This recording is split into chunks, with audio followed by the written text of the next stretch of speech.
Thank you all so much for joining us today. This is a great turnout for what's sure to be a very exciting presentation. I know I'm very excited. So my name is Stephanie Chat. I'm the communications coordinator here at EMI Canada here in Calgary. And again, thank you so much for coming to our presentation today. So we are super excited to share this. You're going to hear from three of our project trip participants today. So you're going to hear from Ryan, who is our international projects manager. And you will also hear from Annika, who is one of our interns, as well as Nick, our other intern. There he is. Hiding in there somewhere. So yes, thank you again. If you have any questions as we're doing the presentation, feel free to just pop them in the chat and we'll make sure to get to them after the slides are finished. And if there's any other questions, we'll make sure to follow up with you following the presentation to make sure you get all the information you need. I'm also going to be putting quite a few links in the chat throughout the presentation to videos and to different ministries. So feel free to, or sorry, not feel free, but I also encourage you to check the chat just in case there is something you want to learn more about. Sorry, multitasking here. So before we start, I will just remind you that this is being recorded and it will be sent out. And you're welcome to share it after that too with anyone who might want to hear more about this. And before we get started, I'll just say a prayer for us.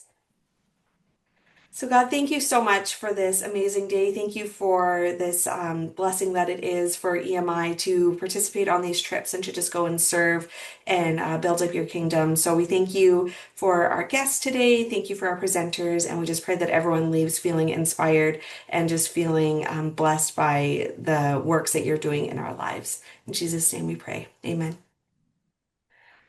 All right, I will hand it over now. Thanks, guys. Awesome, thanks, Steph. Well, I'm pretty excited about sharing about our trip. Um, there's a lot to get through, so I'll definitely try to get through this as quickly as we can. But there's a lot to share. We were in Indonesia for about 2 weeks, and so we've tried to fit as much as we can into the presentation. But really, ultimately, we really want this presentation to showcase, I think, to the glory of God of like what He's doing in the world and the opportunity that we had to kind of see what He's doing. So I hope you're really inspired and encouraged by what we present. And so let's get started. So this first video that you see in the back is actually a drone shot that our surveyor Dan Tanner took of the site. And so kind of give you a sneak peek of what we encountered.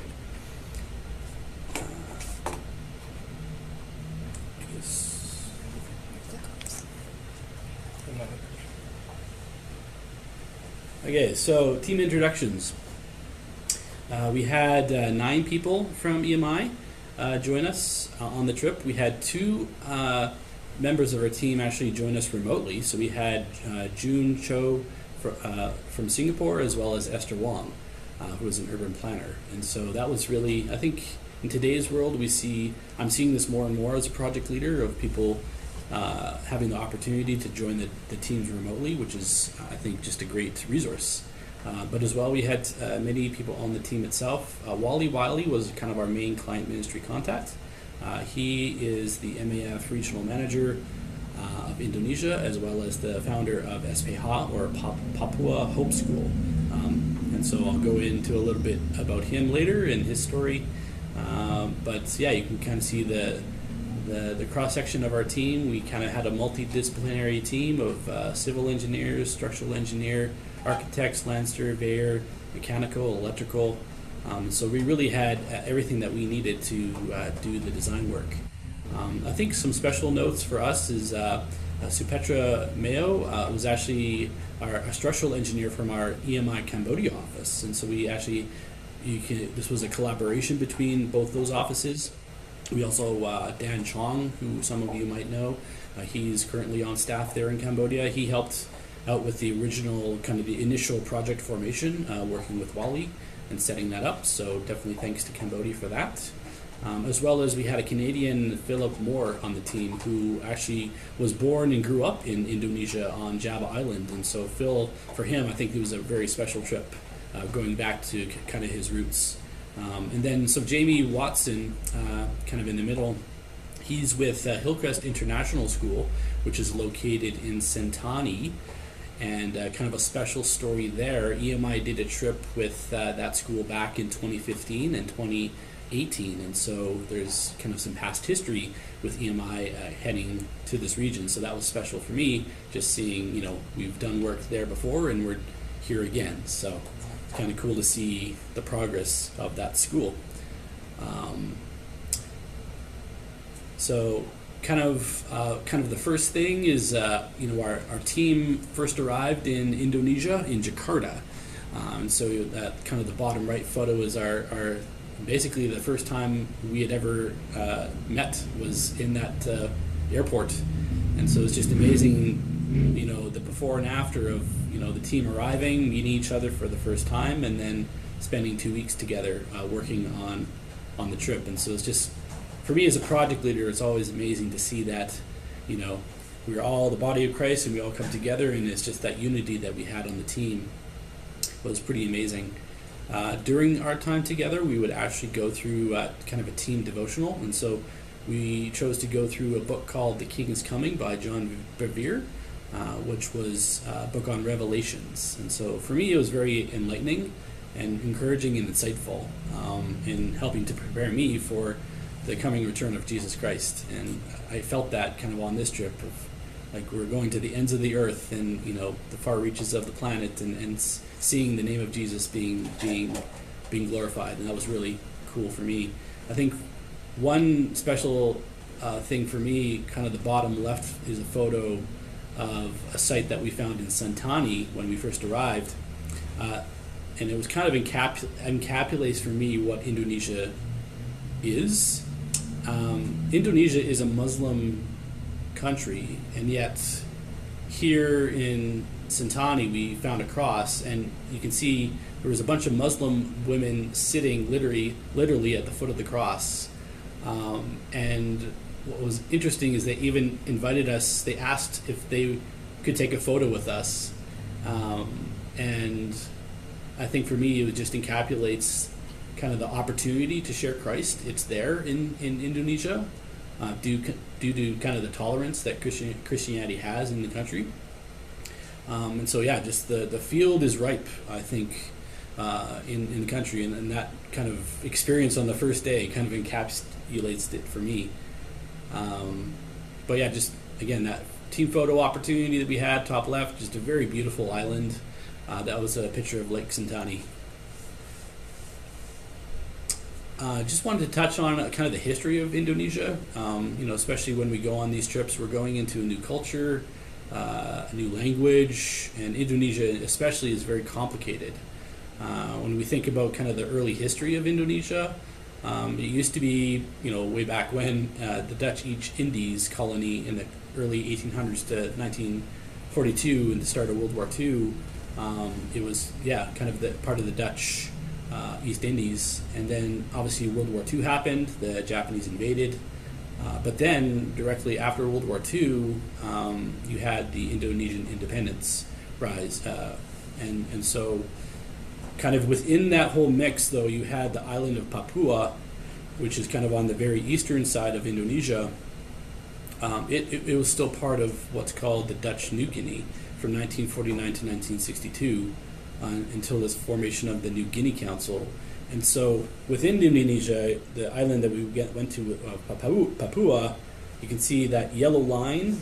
We went on the western side of the island, so not the Papua New Guinea side, which most people think about. It was on the western side as part of Indonesia.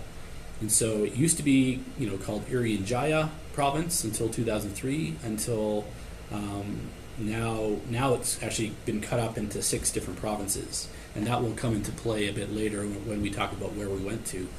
I think for me, just as I was researching Indonesia, just how complicated it is. There's like 17,000 islands, some of which you may know, Sumatra, Java, which is the biggest island, Borneo, Bali. These are all in Indonesia. But Papua is the second largest island in the world, behind Greenland. It has the 3rd largest rainforest and the highest biodiversity of any island in the world. And so, just some interesting facts about where we went to. Wally also mentioned that Papua is very rich in resources, You have things like copper and gold that have been largely, untouched for many years due to its remote nature. And really, I guess time will tell if Papua can harness that and steer the potential of this island in the right way to help it flourish. So yeah, just a lot of potential there.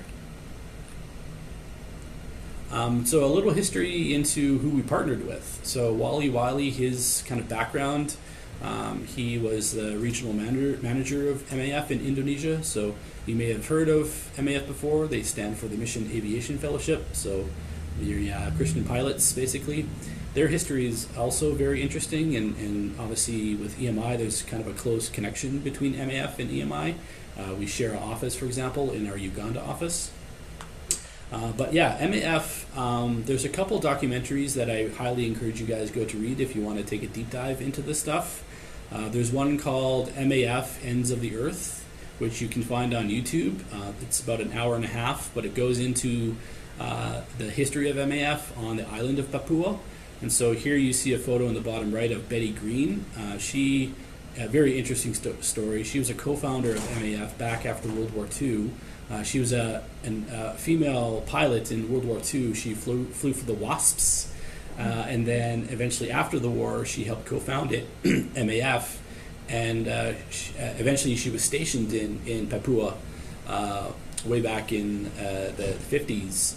So now MAF on Papua has about 9 aircraft, 5 bases, and about 80 staff that are currently working there.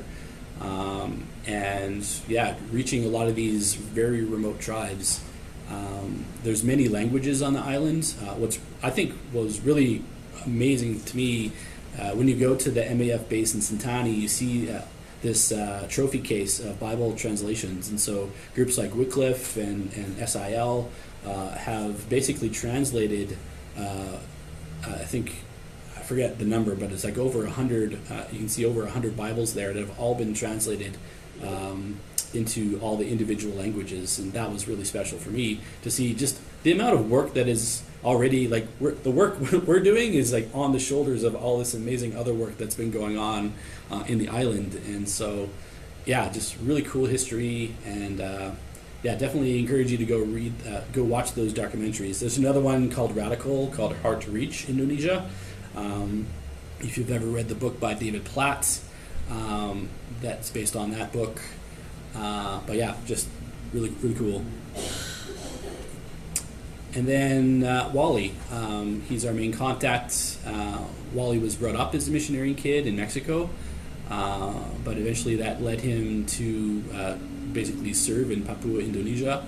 He's been working in Papua for over 30 years. And he's had many different roles. He's recently moved over to kind of the next phase, which is the Papua Harapan School, or SPH, as well as focusing on healthcare as well. He finds these are things that are lacking on the island, and so having a good education that's Christ-centered is really important, and that is one of the reasons why we were called to come help design the site plan and master plan for this new school. Was part of that endeavor is to expand into Christ-centered education. And so yeah, Papa Hope School, or Sekolah Papua Harapan, SPH, it's just the same thing. It started in Sentani in 2008, and so it's been functioning as a school for many years. And to date now, it's regarded as the best school in Papua. It's a kindergarten to grade 12 school, and so even the governor of the province sends his kids to the school. And one of the main thrusts is that his desire is to see this school expanded into other provinces of the island. And so, yeah, he supports expansion into Nabire and Wamena. Nabire is located in central Papua, and Wamena is located in the highlands of Papua.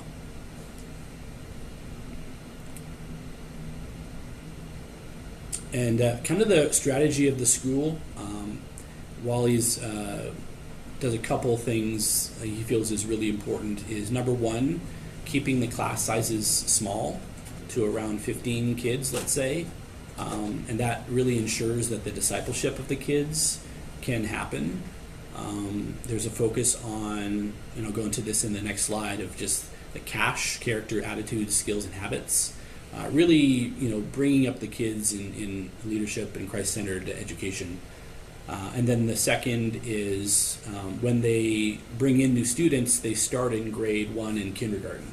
So they start from the bottom and work their way in through the entire curriculum. And that just really ensures that they're getting the full exposure of the curriculum rather than just entering in at, say, a later year.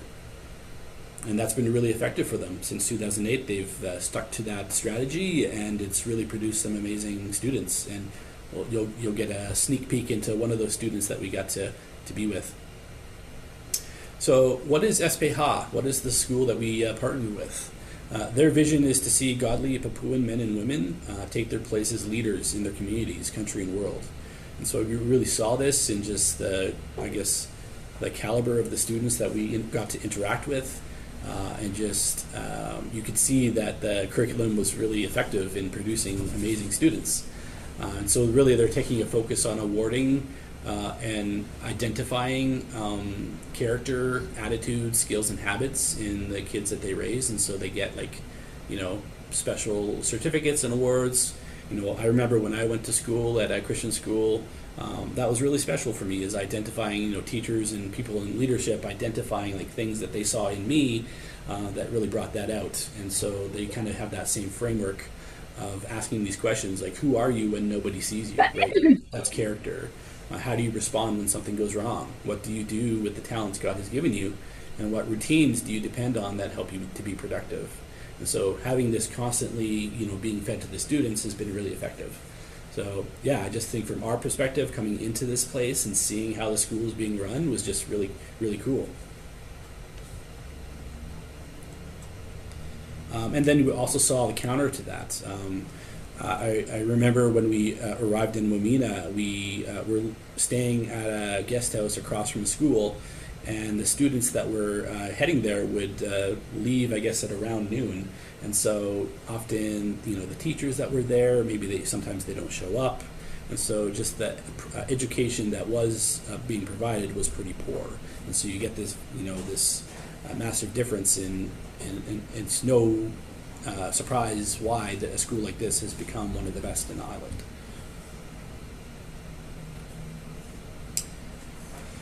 So yeah, just kind of going through when we first arrived in Sentani, we got a good view of Lake Sentani, and Sentani translates for "here we live peacefully," and we definitely got that sense when we were there. A very beautiful, rugged. We basically Sentani sits on the foothills of Cyclops Mountain, and so you can kind of see that in the background. And so very lush, very tropical, rainforest, pretty amazing. And then so on the first day that we got there, we got to visit the school on our first day, and so we immediately got to see the existing facilities and kind of do a tour. And kind of see what was there. They also have what's called the Papua Hope Language Institute, or FLY. And so FLY was kind of extension of the school in the sense of sending graduates and preparing them for going to university in the States. And so it's been running, I think, for a few years, and they've had some pretty good success of sending some of their students to the U.S. to college, and kind of helping them prepare to step into kind of a Western environment.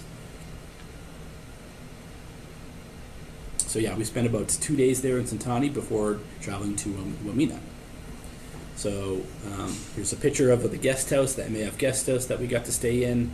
It's very hot, very humid, but we had our devotional time there on the first day. We had lunch at Wally's house, and so yeah, just a beautiful place that they had.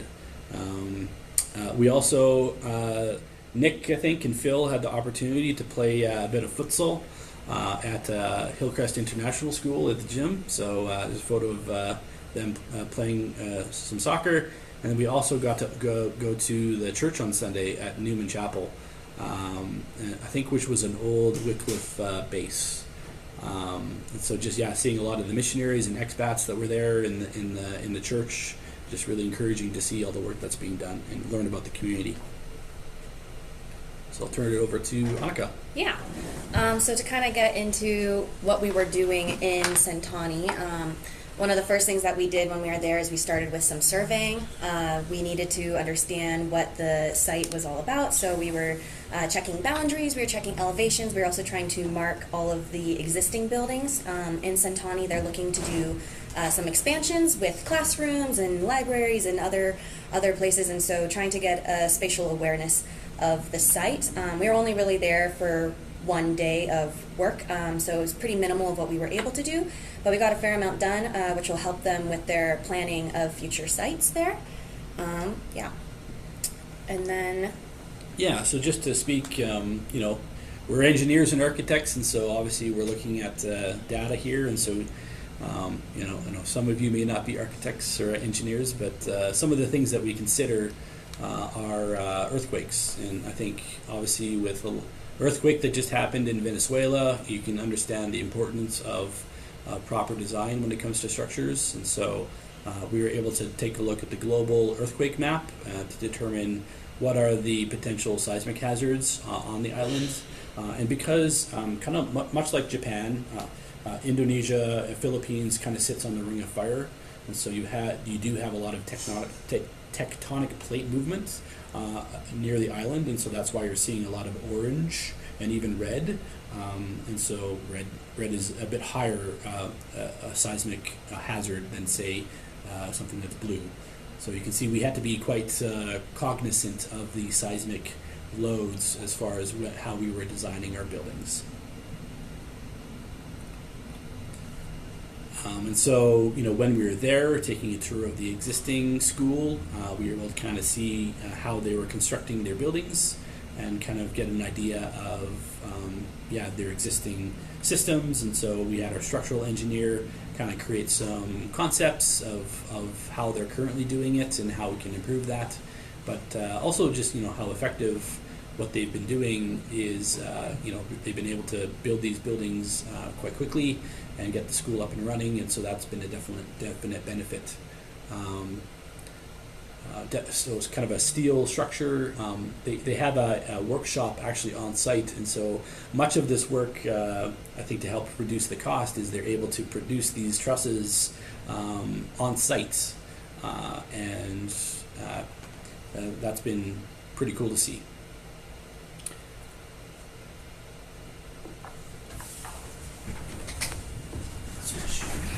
All right, so after our first 2 days in Sentani, we then hopped on a flight and flew to kind of more in the central of the island, in the highlands, to the town of Womena.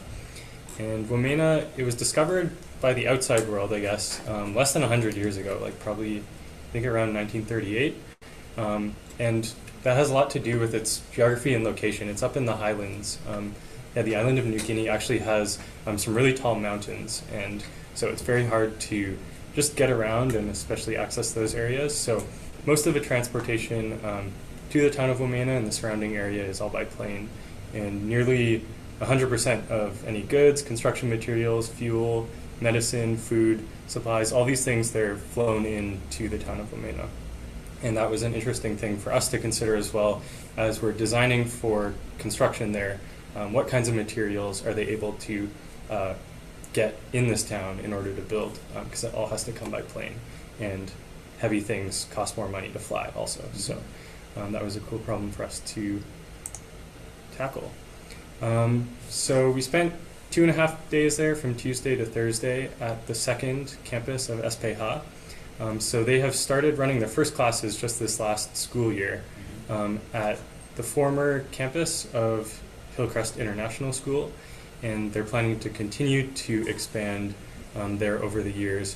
This coming fall, they're going to jump from about 16 students to over 50 students. And so we went to the site, studied that, including doing geotechnical and water analysis, and we're able to create a short-term plan to meet the needs upcoming this fall, as well as a long-term plan for the final master plan and build-out of the full school and how that can be done over the years in phases. And then we took a commercial flight to Wamena, but got the opportunity to take a small MAF flight leaving Wamena back to Sentani afterwards. Here's some photos of the things that we were doing. So we continued our team devotions, work, team meetings, collaborating with our team on the ground, as well as Wally and Jamie, who are going to be involved in actually making this come to life, as well as June and Esther, who were part of our team but working remotely in Singapore. And while we were there, school was in session, so we had the opportunity to see how the school ran, meet the teachers, meet the students there. We were able to have a good conversation with the principal there, Sylvie, and hear about just her dream for the school, the various needs, and how we could best support them. And on this next slide is one of the highlights for me personally, and I think everyone else on the trip as well, were the students at the school in grade 1 practicing a song for their end of year celebration. So I'll move to that slide and just let it play, and there's an English translation of the words as well on the right.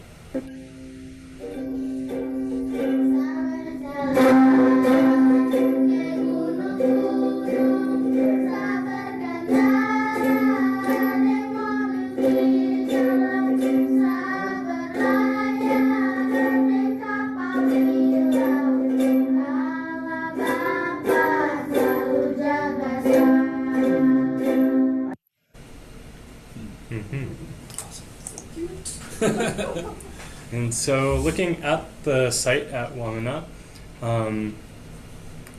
this is what the existing site looks like right now. So the big orange building in the middle there is the existing school building that has classrooms, kitchen, library, and then there's a sports area and playground in the smaller green rectangles, some support buildings in blue, and then a big open field right now, which is the big green rectangle in the middle, as well as a teacher's dorm in purple.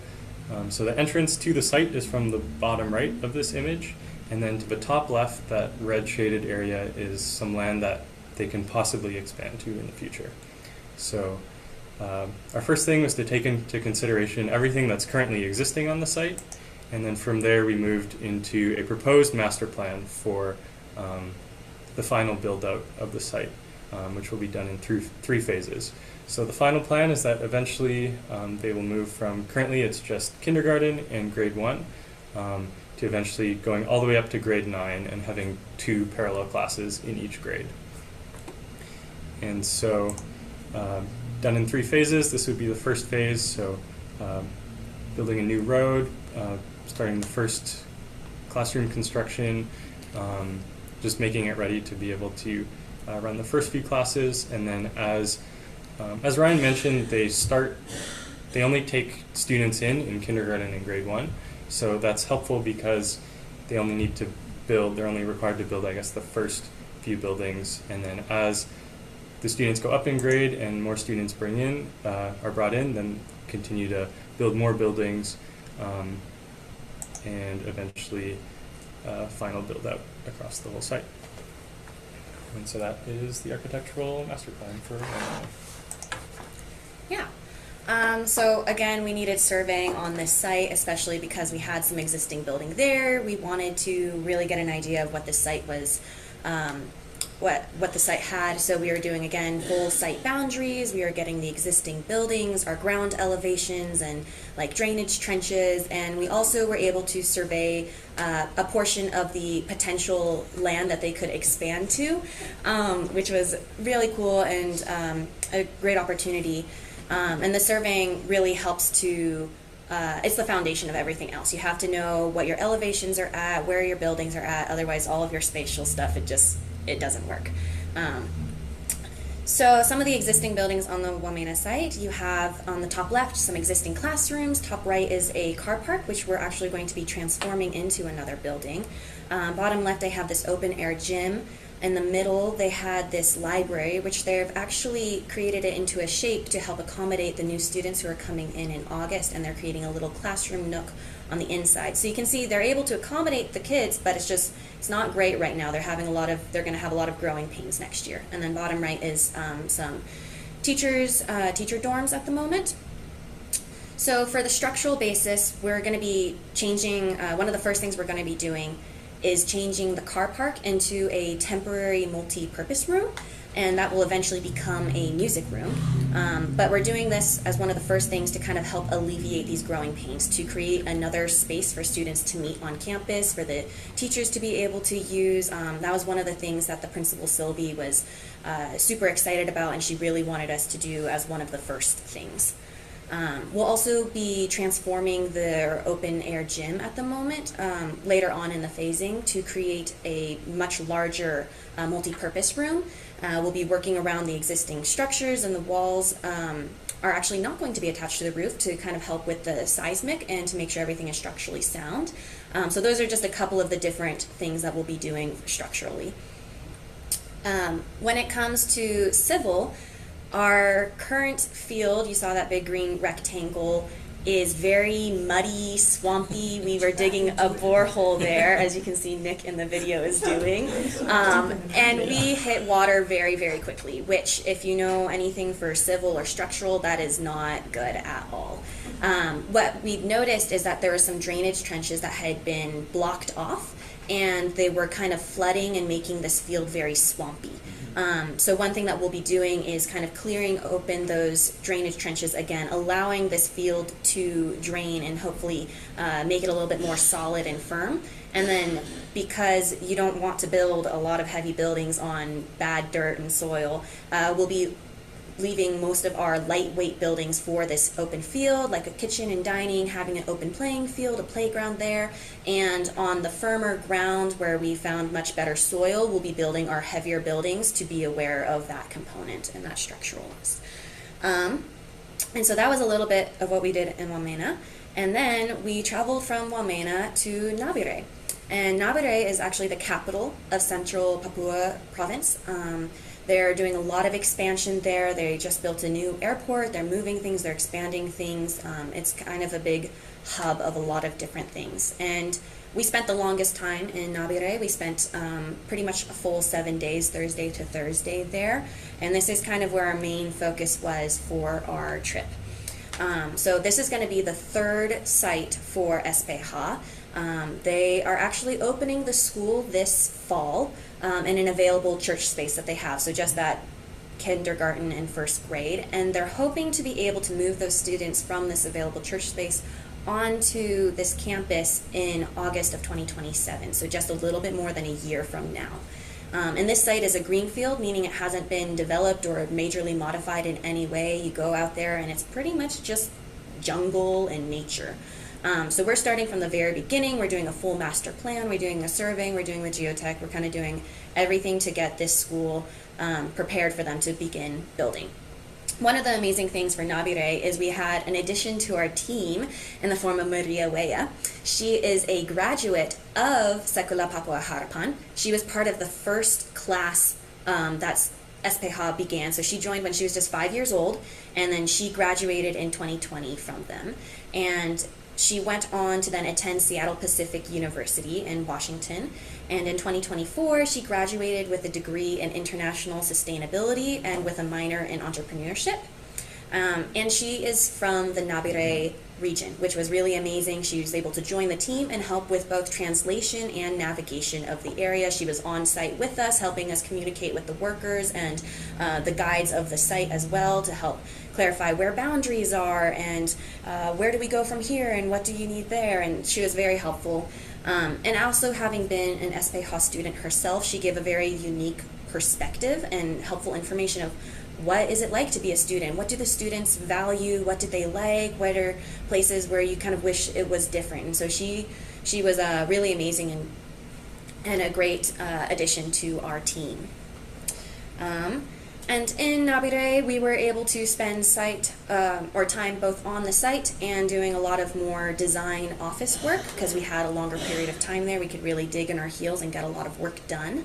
Nabire is right on the coast. It's great seafood. It is known for its whale sharks year-round. And Wally was so kind. He set up for us a half day of tourism, and we were able to go out onto the water and go and swim with a whale shark, which, if you've ever done that, or if you haven't done that, I'm sure you can imagine it's an amazing experience, really like nothing else. And we were just so grateful for Wally for setting that up. He's like, well, if you're going to be in Nabire, you have to go see the whale sharks. Like, you have to do it. And so he was so sweet and set that up for us. Yeah. So the Nabire campus is located just outside the the city center. It's right on the foothills. The area is kind of being expanded further by the governor, Meki Nauipa. And we were staying at a MAF guest house right on the coast, as you can kind of see by that white gray star. And to take that route to get to the campus, it was only 10 kilometers or 6 miles. And so it really wasn't too far away. It's going to be very accessible by people. And since they're already expanding out in that area, there's more and more that's going to be happening over there. And the site itself, it is filled with a lot of lush tropical plants. There's a lot of native plants and fruits to be found on the site itself. Just on this short little plot of land, we found coconut, rambutan, durian, sirsak, which is also known as soursop, and langsa. Bunch of different fruits. They're really delicious to eat as a little half-day break when we're on site and working in the sun. So it was pretty great. The site itself, before going into Indonesia, we had actually received a LiDAR scan. It had already been supplied to us, but we still needed to do some surveying. The foliage was so thick in certain places that once we were actually getting our points with surveying, we noticed that the LiDAR and the surveying was, they were inaccurate to each other because the LiDAR couldn't get a good enough scan with how many trees and bushes there were. You can kind of see in this imagery, there's a lot of nature on this site, and we want to be able to maintain as much as that as possible, but sometimes with that much nature, it makes it difficult to kind of traverse through the grounds. So for our surveying, we spent around 2 days getting points all over this site. We collected close to 600 survey points. We also were able to get drone shots, which you've kind of seen a couple of already, to help us with the visualization of the land and getting a good top view of everything. And it was originally believed that we were only going to have 3.5 hectares of land, and our architects were kind of worried because it was really hard to kind of fit all of the desired buildings onto that amount of land. But once we actually did the boundary survey and got our actual points, we realized that we had an extra hectare, and now we are up to 4.5 hectares. And for those who don't know the sizing and can't picture what a hectare is, 4.5 hectares is around 11 acres, or around 6.5 FIFA soccer fields, if that helps at all with the visualization of how much land we are working with. And now I'm going to pass it off to Nick to talk about the architecture. All right. So at this point, we've been in Papua for about a week. We've had a chance to kind of understand the culture, the context in Papua, meet the people there, as well as get to know the school, SPH, what their identity is, what their goals are. And that was able to give us a good baseline foundation as we went forward with this design for this totally brand new, untouched site. And for the design concept, some of the key things that helped us as we came up with the design were these 3 things: stewardship, unity, and discipleship.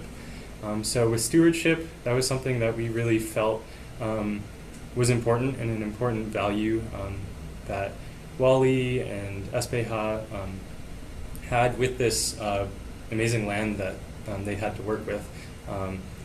Just with the nature and God's creation, it was something that we wanted to be able to steward through the design and allow the school to be able to steward that.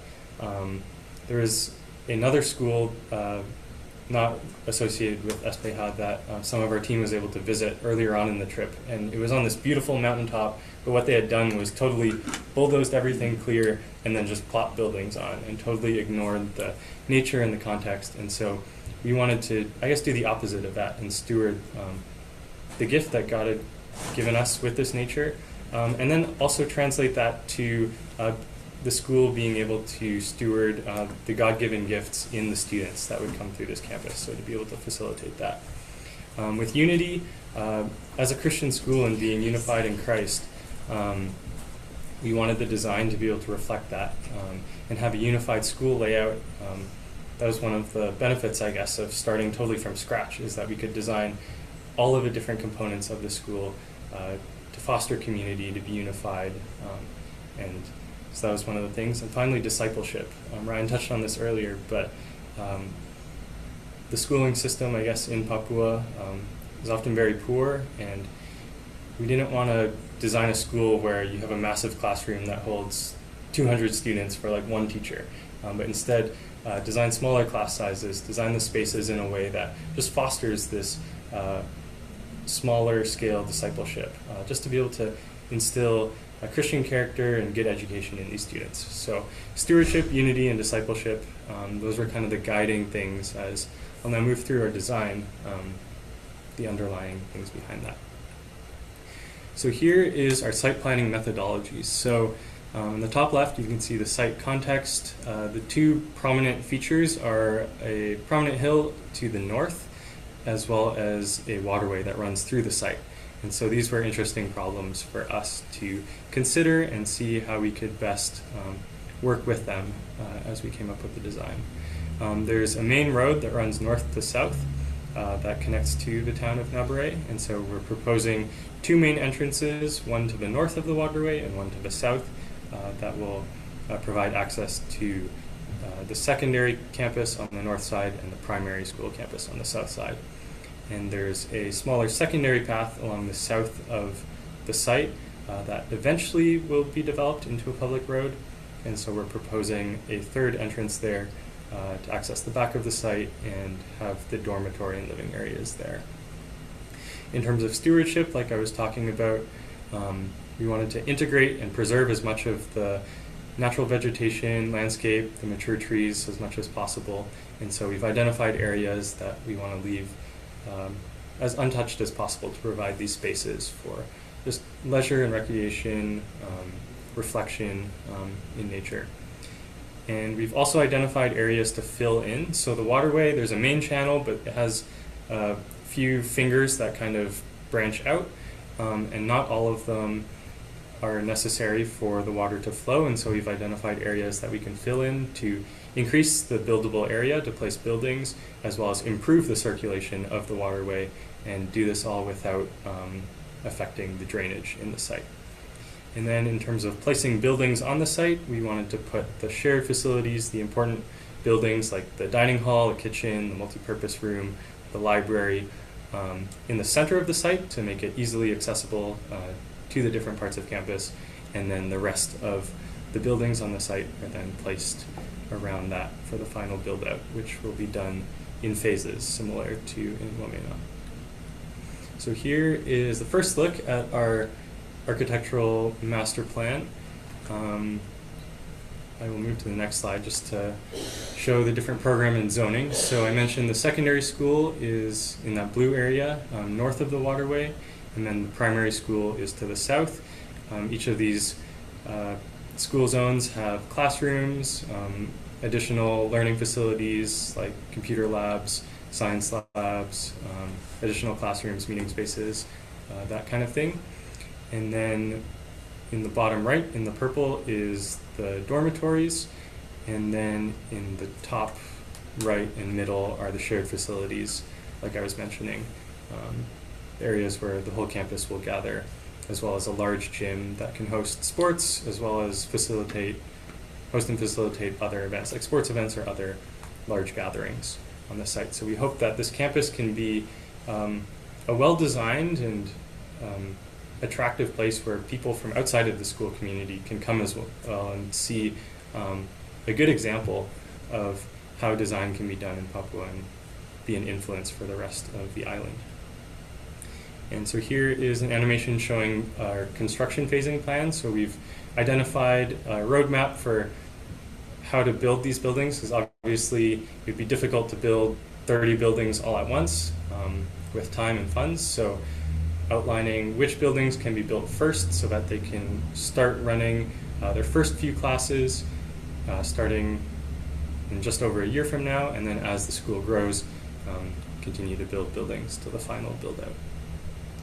And here are some conceptual renders showing just the goals that we want for the site in terms of how it feels, going back to the design guidelines of stewardship and unity, having a unified, cohesive design that has a close relationship with the natural landscape of the site, and is a nice place to be and to learn.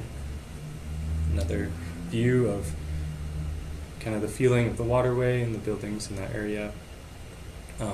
Obviously, this isn't like what the final school is going to look like necessarily, but we're just trying to visualize the feeling of what we want the site and the design to go. And since coming back to Canada, we've now been working on more detailed plans for specific buildings, especially the ones that they're going to be building first. And so here is a conceptual render of the first classroom block for the primary school that we're proposing. And here you can see the site plan for the classrooms. And so going back to the discipleship thing, not having super large classrooms, but smaller ones that maximum 15 to 18 students, and then a nice cohesive design that will be just great for students to come and learn. We hope that it's a place that they'll enjoy and be able to be instilled again with this Christian character and education that they can then go out and impact their province. Here are some sections and elevations. You can notice that there's a covered walkway along the front of the buildings where the entrances are. Nabre gets a lot of rain. I think we'll touch on this more soon. Providing shelter from the rain as well as from the wind. And the way that we've oriented the buildings as well is to maximize ventilation, because it can get really hot and humid there, to allow for airflow as well as avoid direct sunlight that could cause glare and be distracting. So that is the current progress update of our architectural design. Yeah. And so you're kind of seeing some of the floor plans and sections and elevations, which kind of lends itself to the structure itself. Once again, Nabre is in a high seismic zone, so we really want to be conscious of that. We have both a footbridge and a road bridge for cars on the site that will be created for the students to be able to reach all parts of campus, going over that waterway that goes through the land. We also want to make sure that the site is accessible by vehicle, partly for when we're building out this site. We don't want to be disrupting and having to tear through other parts of the campus to be able to reach where these other buildings are. And also we have, for dorms, there's going to be students who have cars or motorbikes, and they need to be able to access as well as the principal who will live on site needs to be able to access it. So we need roadways to be able to reach our utilities, all of this sorts. So we have to have both of those. Seismic is especially important for us on this project because we are working with a couple of two-story buildings, and the higher you build, the more important seismic is going to be, and so we have to be really careful with that. We'll be heavily using steel for some of these larger buildings like the multi-purpose room and the gym, and concrete framing will be used for the classrooms for both the single and the two-story, which will work well against any earthquakes. One nice thing for Nabre is since they are right on the coast and they're kind of a big hub, getting materials is much, much easier because they can kind of be shipped in these large cargo batches. Unlike with Wamena, where everything has to be flown in and it becomes much more difficult. So that was one of the big blessings for Nabre. To talk a little bit more about the civil side of things, we had more soil and geotech and a lot more on the water side and planning because we're starting from a greenfield. Nothing is existing there. And on the right side, you see our little helper on site. He was one of the kids from a nearby neighbor who kind of tailed us throughout the days that we were there and really enjoyed wanting to help out. And we had a lot of fun trying to overcome language barrier and communicating, but it was very fun having him on site and trying to learn from him. And so we did more boreholes. We did a lot more soil classification of the area. And the nice thing for Nabire is we had a pretty good water table. I mentioned in Wamena we had really high water, it's not great soil. Luckily in Nabire we had a much deeper water table, which allows itself to more bigger, heavier buildings, which is very nice. And we noticed already there was a lot of channels already in the ground to help with that drainage. And I'll talk a little bit more on drainage in just a little bit. Since coming back to Canada, we've been working a lot more on the water demands, our storm water, our septic, and all of that. For the water distribution, our plan is to dig a well and to pump the water from the well up onto that hill on the northern side that Nick mentioned. That hill stands around 33 meters tall, and from there we will use a gravity system to distribute the water throughout the site. We've completed an EPA site simulation of our water and our piping, and we've determined that we're going to have good water pressure throughout the site with just putting our water tanks up on top of that hill, meaning we don't need to build a water tower, which is just great because that's another cost. It's another thing to be concerned about with seismic and structures. So it's nice that we can just put it pretty much right on top of that hill and get good water pressure throughout the entire site. So the kitchen and the dorms will have the most water consumption, which I think is to be expected. And our water tanks will be carrying around 72,000 liters of water, which is around 2 days worth of water, to make sure we have a little bit of extra in case something were to go wrong with the pump or the well and needs to get cut and fixed. You're not leaving the campus just high and dry. We have plans to be able to help with that. Stormwater drainage. So Nabire is a very rainy, wet place. Luckily for us, the site naturally drains towards the stream and then exits off the site on the west side. The stream also has entrances to it from the south and the east, so we are anticipating more water flow from that as well and accounting that in our designs. Nabire receives approximately 300 to 500 centimeters or 118 to 196 inches of rain annually. They don't really have a distinct dry season. They get rain throughout the entire year consistently. On a monthly basis, you can expect 26 to 29 wet days, like wet conditions. So a lot of rain, that's something we're planning for and expecting. So we'll be building swales and channels to convey the water around buildings to avoid flooding and pooling, to make sure that the site is comfortable for students all the time in any season and weather. And then lastly, we are working on septic to make sure that we are anticipating those needs as well. We'll be using leach fields or absorption fields to help naturally get rid of any of that wastewater. We want to make sure that the site is clean, that there's no smell, that it's honoring campus to the students and to the nature around it. A lot of times in smaller and less developed countries, you see a lot of waste kind of just being thrown anywhere, out on the streets, into the water itself, and we want to make sure that that is not happening on this school and that we want to keep it clean and nice for the students. Awesome. And then I'll just quickly touch on electrical. I'm not electrical, I'm a civil engineer, but the electrical, we did some site exploration. We found the nearest pole, basically, which is about a kilometer north of the site, and so we made some plans to explore what it would take north of the site. And so Philip, our electrical engineer from Ontario, he came up with a site plan that shows where the power needs to go, and also a one-line diagram that goes into where the power is going to be distributed to each of the buildings. Also, as far as recommendations for how to construct in the proper form, how to put electrical through conduits to make sure water is not causing damage, as well as groundings for any buildings to protect against electrical shock and that sort of thing. And then finally, kind of at the end of the trip, we were actually able to present our work at the time to the Sentani teachers. And so this was really special.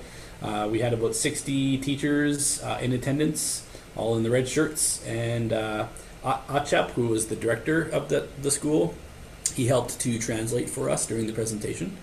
And so, it was just really special.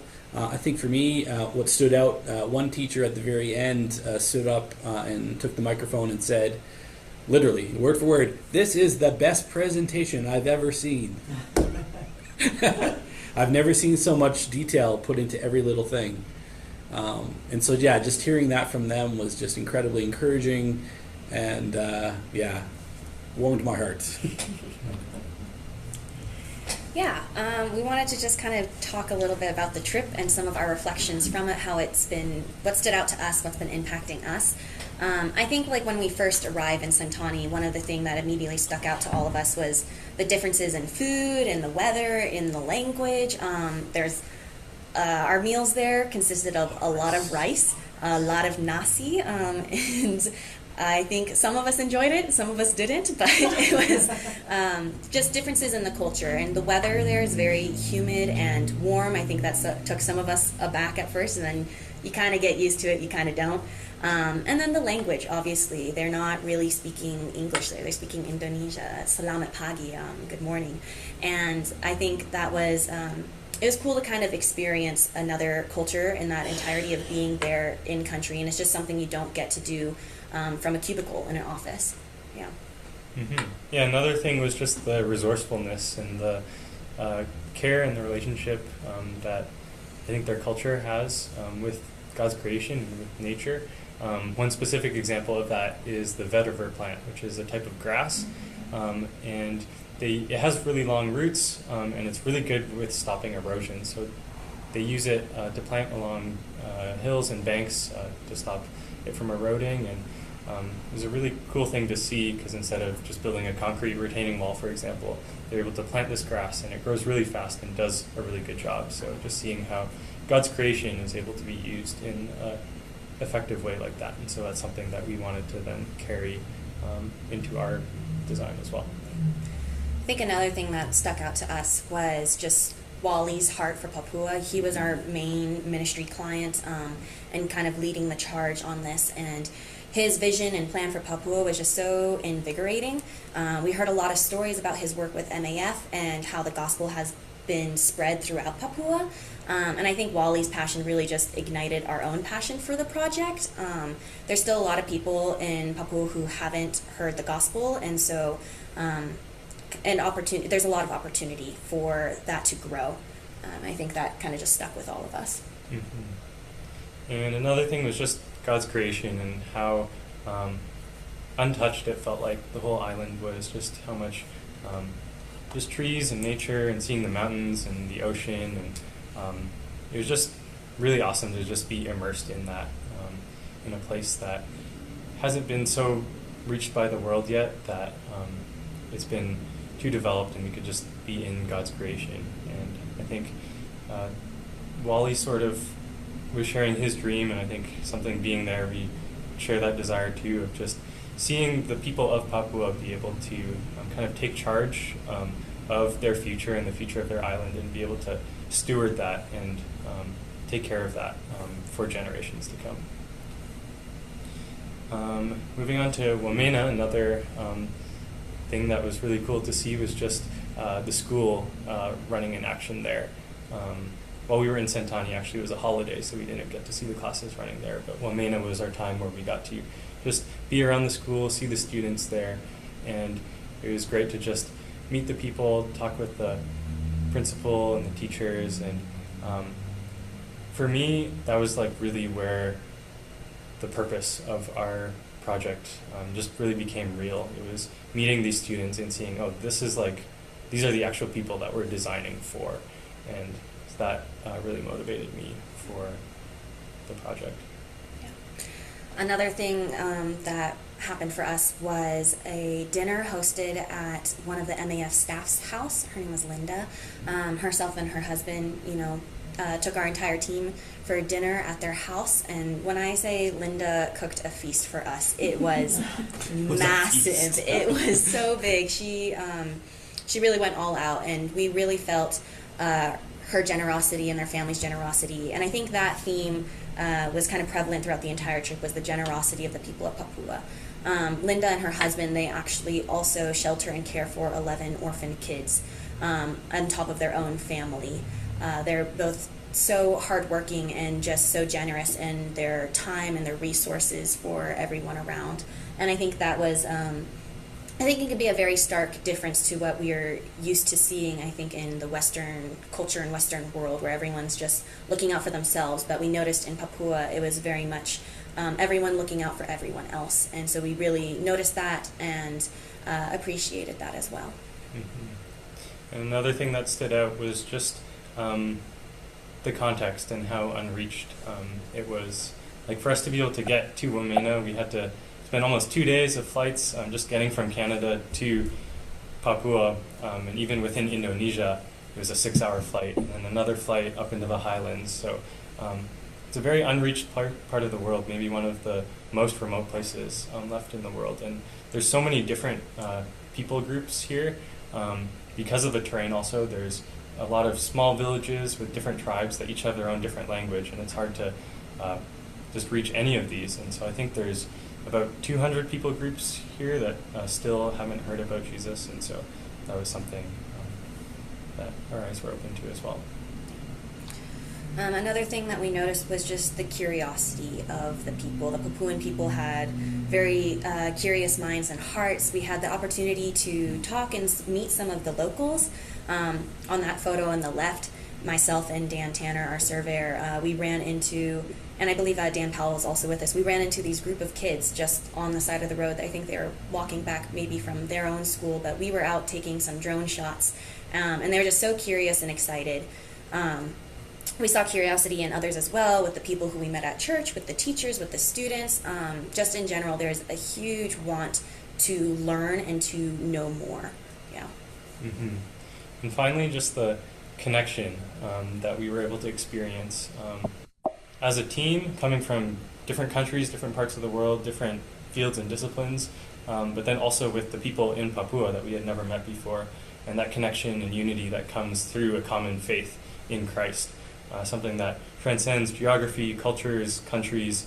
Going to a total different part of the world in a culture that we really didn't know, and being able to just meet the Christians there and see how God's working in their lives and in their country, and have that common faith, that common hope in Christ. And that was something really cool to experience. And kind of touched on this, but as a team as well, we came from different places. Like Ryan said, we met at the airport at the beginning of a trip, and often in the real world in practice with engineering and architecture, you have your different disciplines and you work in your own office, and it can be kind of competitive, or you work on your little part and then you send it to the engineers and then they send it back to you and your design's really bad and doesn't work because you're an architect and you don't like gravity. But as a team, we were able to just all be together on this shared goal and focus, and just work collaboratively, and that was a really cool experience to be able to do that as a group of Christians. So it's something we're taking away. Yeah. Turn it over to Ryan. Awesome. Well, that was a lot of data, a lot of info. So thank you everyone for your attention. I know that was a lot. But I hope you were encouraged by that. If you've listened to this and you're like, man, how do I get involved? There's lots of ways you can connect with EMI.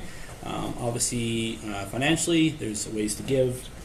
But also, if you're an engineer, an architect, and you want to see if there's any other upcoming trips, I'm actually leading a trip to Central Asia in September. So feel free to check out emiworld.org/trips and see all the opportunities for you there. As well as like if you're an intern like Nick or Anneke, or if you know college students that are in engineering or architecture, definitely word of mouth, let them know that we do have an internship program, we have a fellowship program, and also careers. If you're looking to join staff, we have staff positions that you can check out as well. So we have the Grid also, which is kind of our internal social network that helps us connect to with other design professionals in Canada. So yeah, just a lot of ways. There's the newsletter you can sign up to. Yeah, so just check out our website. There's lots of things to check out there. And yeah, I think with that, thank you for your attention. Any questions? I'm sure I saw a few float by when you were doing. Thank you guys so much. That was great. We do have a few questions here in the chat, and there might be more after. But the first question we have is Peter's wondering what the elevation was of the Wamena School. Oh, good question. Yeah, go for it. So, Wamena, we kind of said it's resting up on these mountains, and so it sits at approximately 1,650 meters or 5,400 feet above sea level. So it's pretty up there, but that is nice because the high altitude provides for a little bit of a cooler climate. Yeah, it's a bit Get away cooler. from the humidity. Yeah. Awesome. Another question here. Has there ever been any pushback or resistance from Indigenous groups, the development or use of the land in Papua by EMI or MAF? I don't think so. I think MAF has been because their work has been pretty collaborative with a lot of the tribal groups. Like literally, like a lot of these villages will build their own air runway so that MAF can come in and fly their planes to their village. Like a lot of these villages want MAF to arrive because that is their connection to the outside world. And often those runways that MAF can fly to brings the gospel and brings missionaries. So, yeah, I think for the most part, but like I said, Papua is complicated from a political standpoint. There is kind of the tension between the Indonesian government and the local Papuans who kind of want to be independent. But obviously, because most Papuans don't have the military force to enact that desire, they're kind of just, well, stuck with being inside Indonesia. So, yeah, but I think for many Christians that are working there, there's a lot of welcome.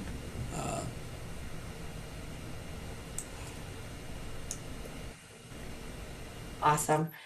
Have another question here. Is there any concern about kiddos playing and drowning in the waterway at Nabire? Good question. I don't think so. I think when it comes down to stewardship, I think you can kind of see in one of the videos it's quite overgrown. You see a lot of weeds and you see a lot of just falling down trees and whatnot that's blocking the flow. And so part of that stewardship will be to clean up that site and make it landscaped and well looked after. And so that can be through the plantings of grasses and whatnot. And so the waterway, thankfully, is not very deep. It's pretty shallow. It's pretty shallow, and so yeah, no, the interest for people drowning is not really a concern. Mm-hmm. Just to add on that too a little bit, I think just the culture there and the context is very different from North America as well. Like the kids there, they're used to running around in the jungle barefoot and playing by the ocean and things. So it is a different kind of perspective on design, and I think that's also what EMI, one of their kind of core things is not to just go into another place in the world and kind of just implement our Western view of design, but see how they do things there and how can we best design for them and equip them so that they can take ownership of that. That's really interesting to think about that, actually. So thank you so much for sharing that. We did have someone ask, what is the English translation of the Salamat Pagi? But then Wally actually hopped in and answered it for us. So hello to Wally. Wally's on the call. Fantastic. And it means good morning. Is that what you said too, Annika? Yeah, Okay. it's good morning. Salamat pagi. Yeah. Oh, amazing. Hi, Wally. Happy Great to to have see you here, everybody again. Wally. Oh, awesome. Hey, Wally, do you have a few words to say, I guess? The floor is yours. I guess what I would love to say is just how much we appreciate your team coming over and doing what you did. It is an amazing job, and we're really, really excited to see what God does through this.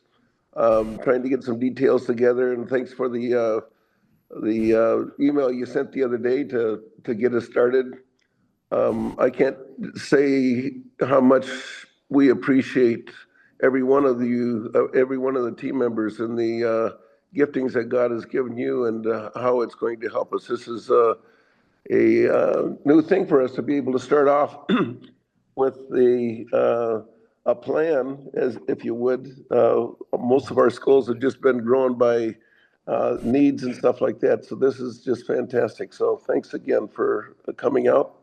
Hopefully, we'll continue to keep in touch and see what God does through this. Amen. Awesome. Thanks, Wally. Mhm. Thank you, Wally. Mhm. I have one more question here in the chat. And again, if anyone has another question after, feel free to email. That's no problem at all. The question here is, did you consider riverine flooding, i.e. 100-year floodplain or something similar in the site planning? Yeah, so good question. This might be coming from a civil engineer.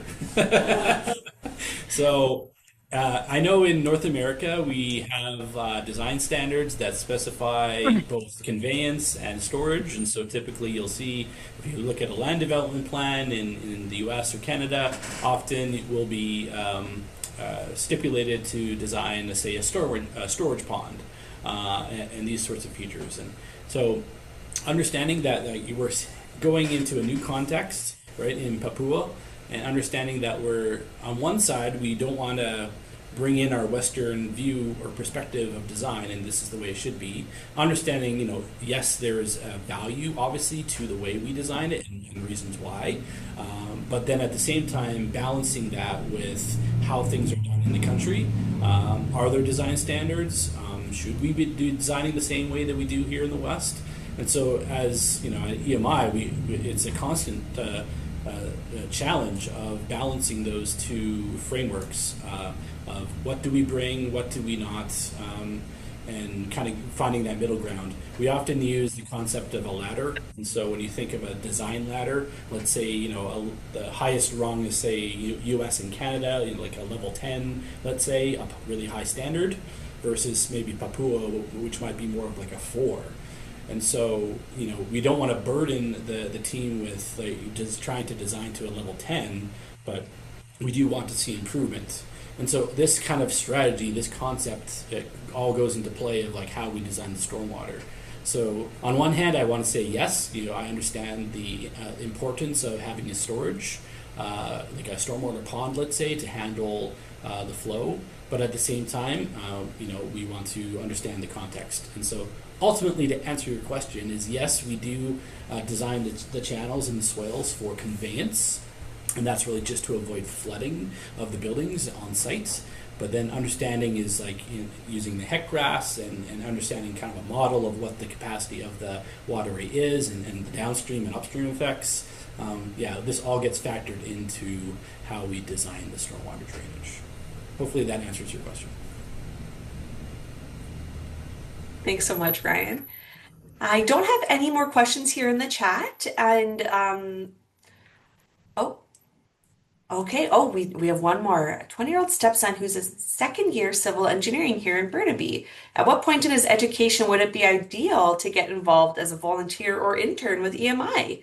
He's not Awesome. interested yet. We're just getting some information about it. Did you say second year engineering? Yeah, second year civil engineering. Okay. So I would say like the time is probably pretty close. Normally for interns, I'm looking at our intern coordinator. Third year to graduates are typically when we get civil engineers. I think Anneke can even speak to her own experience. I just finished up my third year in civil engineering. I have one left, and I would say after your third year, you're at a point where you definitely start understanding things a little bit better. You can start contributing. I think if I looked into it, if I was a second year, I would have no idea what was going on. You just don't learn enough in classes yet. I would say third year, you are helpful to some extent, but you need a lot of supervision and you ask a lot of questions to make sure you're understanding things.